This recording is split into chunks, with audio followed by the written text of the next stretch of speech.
Volume 1, Book 2, Number 50. Narrated Abu Jamra. I used to sit with Ibn Abbas and he made me sit on his sitting place. He requested me to stay with him in order that he might give me a share from his property.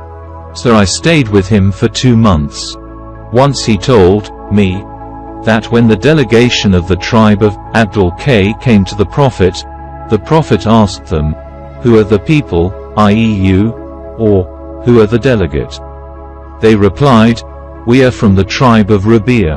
Then the Prophet said to them, "Welcome, O people, or O delegation of Abdul K. Neither will you have disgrace nor will you regret." They said, "O Allah's Apostle, we cannot come to you except in the sacred month, and there is the infidel tribe of Mudda intervening between you and us.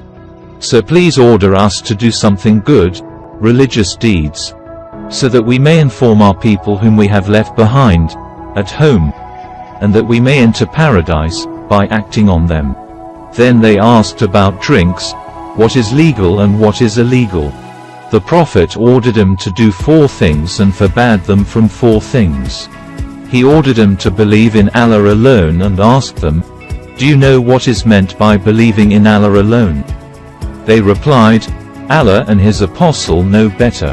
Thereupon the Prophet said, "It means 1. To testify that none has the right to be worshipped but Allah and Muhammad is Allah's Apostle. 2. To offer prayers perfectly. 3. To pay the zakat, obligatory charity. 4. To observe fast during the month of Ramadan. 5. And to pay al-Khumus, 1/5 of the booty to be given in Allah's cause." Then he forbade them 4 things, namely, Hantam, Dubba, Nachir and Muzaffat or Makayar. These were the names of pots in which alcoholic drinks were prepared. The Prophet mentioned the container of wine and he meant the wine itself. The Prophet further said to them, "Memorize them, these instructions, and convey them to the people whom you have left behind." Volume 1, Book 2, Number 51. Narrated Umar bin al-Khattab. Allah's Apostle said, "The reward of deeds depends upon the intention and every person will get the reward according to what he has intended. So whoever emigrated for Allah and His Apostle, then his emigration was for Allah and His Apostle. And whoever emigrated for worldly benefits or for a woman to marry, his emigration was for what he emigrated for." Volume 1, Book 2, Number 52. Narrated Abu Mas'ud. The Prophet said, "If a man spends on his family, with the intention of having a reward from Allah, sincerely for Allah's sake, then it is a kind of alms giving in reward for him." Volume 1, Book 2, Number 53. Narrated Sa'd bin Abi Waqqas. Allah's Apostle said, "You will be rewarded for whatever you spend for Allah's sake, even if it were a morsel which you put in your wife's mouth." Volume 1, Book 2, Number 54.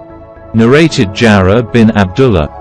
I gave the pledge of allegiance to Allah's Apostle for the following: 1. Offer prayers perfectly. 2. Pay the zakat, obligatory charity. 3. And be sincere and true to every Muslim.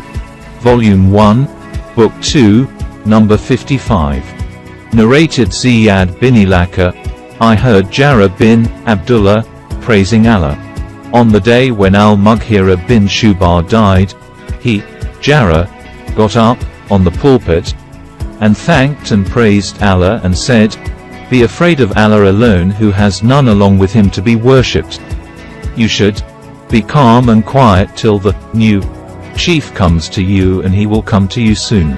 Ask Allah's forgiveness for your late chief because he himself loved to forgive others." Jara added, "Amma Badu, now then, I went to the Prophet and said, I give my pledge of allegiance to you for Islam. The Prophet conditioned my pledge for me to be sincere and true to every Muslim, so I gave my pledge to him for this. By the Lord of this mosque, I am sincere and true to you, Muslims." Then Jara asked for Allah's forgiveness and came down from the pulpit.